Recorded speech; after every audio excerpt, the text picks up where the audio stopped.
देश के मशहूर शिक्षक, ऑनलाइन गुरु और करोड़पति यूट्यूबर फैजल खान उर्फ खान सर के जीवन में इस वक्त कानूनी लड़ाइयों का एक ऐसा बवंडर चल रहा है जिसने पटना से लेकर नेपाल तक हड़कंप मचा रखा है। एक तरफ जहां पटना सिविल कोर्ट से खान सर के लिए एक राहत भरी खबर सामने आई है, जहां पर अदालत ने उनके दोनों निजी बॉडीगार्ड्स की नियमित जमानत याचिका को स्वीकार कर लिया है, तो वहीं दूसरी तरफ इस कोचिंग वॉर और खूनी विवाद के पीछे एक ऐसी खौफनाक और संदिग्ध कहानी भी छिपी हुई है जिसमें सीधे खान सर पर हत्या की साजिश रचने के बेहद गंभीर आरोप अब लग रहे हैं। खान सर के ग्लोबल स्टडीज कोचिंग इंस्टीट्यूट पर हुए पथराव और तोड़फोड़ से शुरू हुई ये कहानी अब पुलिस भर्ती विवाद, 2 जून की रात हुई उस अंधाधुंध फायरिंग और नेपाल के एक होटल में हुई संदिग्ध मौत तक जा पहुंची है। यानी भले ही खान सर को आज कोर्ट से राहत जरूर मिली हो, लेकिन अभी खान सर की मुश्किलें कम नहीं हुई हैं। सबसे पहले बात करते हैं उस बड़ी और ताज़ा कानूनी राहत की जो फैजल खान और खान सर के खेमे के लिए आई है। पटना के कोचिंग संस्थान से जुड़े इस हाई प्रोफाइल विवाद मामले को लेकर लंबे समय से जिला अदालत में कानूनी दांवपेच चल रहे थे और इसी कड़ी में खान सर के दोनों निजी सुरक्षा कर्मियों की नियमित जमानत याचिका पर पटना सिविल कोर्ट में एक बेहद लंबी और तीखी सुनवाई हुई। इससे पहले हुई सुनवाई में दोनों पक्षों के अधिवक्ताओं ने अदालत के सामने अपनी अपनी दलीलें और साक्ष्य पेश किए थे, जिसके बाद में माननीय न्यायाधीश ने अपना फैसला सुरक्षित रख लिया था। बुधवार को कोर्ट ने अपना अंतिम आदेश जारी करते हुए दोनों पक्षों की दलीलों और उपलब्ध तथ्यों पर गहराई से विचार करने के बाद में खान सर के दोनों बॉडीगार्ड्स को नियमित जमानत याचिका को मंजूर कर लिया है। यानी खान सर को तो पहले ही अग्रिम जमानत मिल चुकी थी, लेकिन उनके गार्ड्स जो जेल के अंदर अभी तक बंद थे उनकी राहत अब दे दी गई है। अदालत के इस बड़े फैसले के बाद में खान सर के समर्थकों और कोचिंग के छात्रों में भी भारी उत्साह अब देखने को मिल रहा है और इसे खान सर के लिए एक बड़ी कानूनी जीत भी माना जा रहा है। लेकिन इस जमानत के पीछे जो मुख्य विवाद है उसकी परतें खोलना भी बेहद जरूरी है। आखिर वो क्या मामला था जिसके कारण खान सर के बॉडीगार्ड्स को जेल की हवा खानी पड़ी थी। आरोप है कि 2 जून की रात को पटना के मुसल्लापुर इलाके में स्थित खान सर के कोचिंग संस्थान के बाहर में अचानक भारी हंगामा और बवाल शुरू हो गया था और उस दौरान स्थिति इतनी बेकाबू हो गई थी कि खान सर के दोनों निजी गार्डों पर आरोप लगा कि उन्होंने अपनी अपनी बंदूकों से 2-2 राउंड यानी कि कुल 4 राउंड हवाई फायरिंग की। शिकायतकर्ताओं और चश्मदीदों का सीधा आरोप था कि सुरक्षा कर्मियों ने ये आत्मघाती कदम और आक्रामक जो कार्रवाई की है वो खुद नहीं की है, बल्कि इसके पीछे भी फैजल खान यानी कि खान सर के निर्देश पर ही सब कुछ हुआ है। इस फायरिंग के बाद में इलाके में दहशत फैल गई थी और पुलिस ने मामले की गंभीरता को देखते हुए दर्ज की गई एफआईआर में मुख्य आरोपी के तौर पर फैजल खान यानी कि खान सर का नाम भी बाद में जोड़ दिया था, जिसके बाद से ही खान सर पर गिरफ्तारी की तलवार भी लटक रही थी। उसके बाद में उनको अंतरिम जमानत मिली और अब पूरी तरह से जमानत मिल चुकी है। इस पूरे मामले में पुलिस ने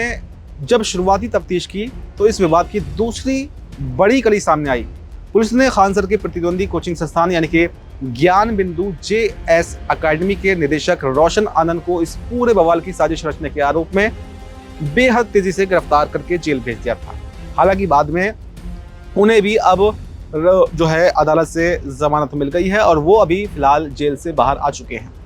लेकिन ये समझना भी जरूरी है कि इस पूरे घटनाक्रम में एक बेहद हैरान करने वाला और खौफनाक मोड़ उस समय आया जब रोशन आनंद के सगे भाई की नेपाल के एक होटल में बेहद संदिग्ध और रहस्यमयी परिस्थितियों में मौत हो गई और इस मौत ने पूरे मामले को सामान्य कोचिंग विवाद से हटाकर एक बेहद संगीन और खूनी रंजिश में तब्दील कर दिया। अब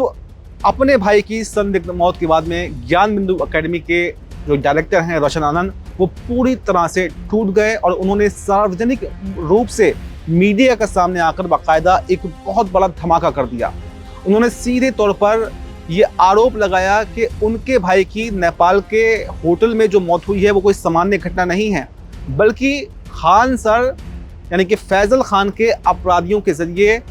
उन्होंने एक सोची समझी साजिश के तहत ये हत्या करवाई है।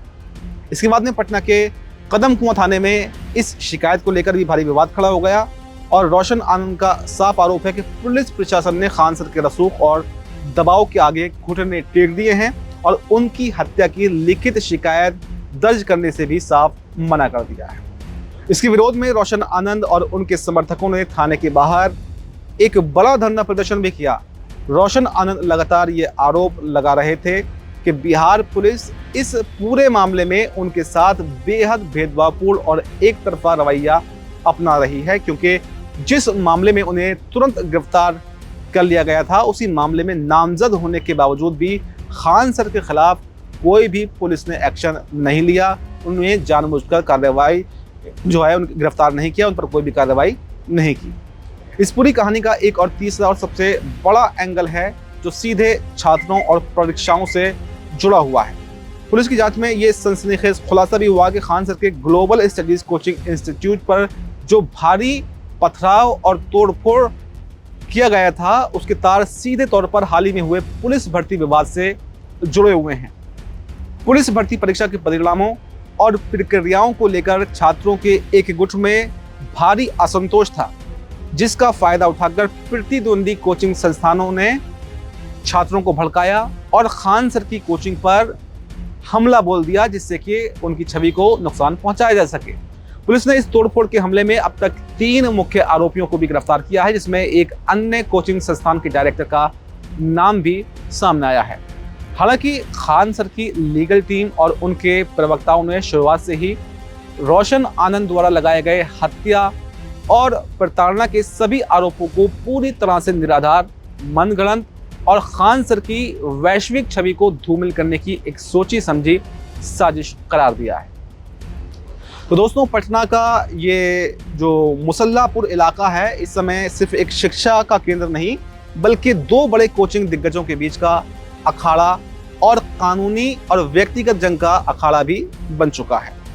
बॉडीगार्ड्स को जमानत मिलना निश्चित रूप से खान सर के लिए एक राहत की खबर तो जरूर है, लेकिन नेपाल में हुई मौत का रहस्य और रोशन आनंद के तीखे सवाल अभी भी खान सर का पीछा लगातार कर रहे हैं और शायद छोड़ने वाले भी नहीं हैं। अब ये देखना दिलचस्प होगा कि पटना पुलिस इस पूरे मामले की निष्पक्ष जांच कब तक पूरा करती है और उस जांच में क्या निकलकर सामने आता है।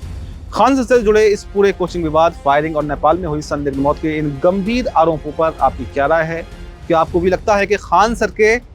खिलाफ कोई गहरी साजिश जो है वो रची जा रही है, या फिर रोशन आनंद के आरोपों में वाकई कोई दम है, वाकई कोई सच्चाई है, जानबूझकर खान सर ने ही रोशन आनंद के भाई का जो है वो कत्ल करवाया है? इस पूरी रिपोर्ट पर और खान सर को मिली जमानत पर आपकी क्या राय है? आपकी जो भी राय हो हमें कमेंट बॉक्स में ज़रूर देकर जाएं और देखते रहें ZMPCJ। नमस्कार।